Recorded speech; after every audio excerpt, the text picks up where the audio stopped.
பூலோகம் இங்கு வானம் போலே மாறும் நிலை பார்த்தேன். வாழ்நாளில் சுகந்தான் இது போலே வாழும் வழி கேட்டேன். வண்ணக்கனவே வட்ட நிலவே என்ன என்ன இன்பம் தரும் வண்ணம் வரும் கற்பனையே. சாமி கிட்ட சொல்லி வச்சு சேர்ந்தது இந்த செல்ல கேடியே.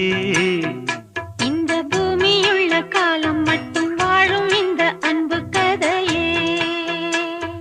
முத்துமணியே பட்டு துணியே ரத்தினமும் முத்தினமும் சேர்ந்து வந்த சித்திரமே. சாமி கிட்ட சொல்லி வச்சு சேர்ந்தது இந்த செல்ல கேடியே.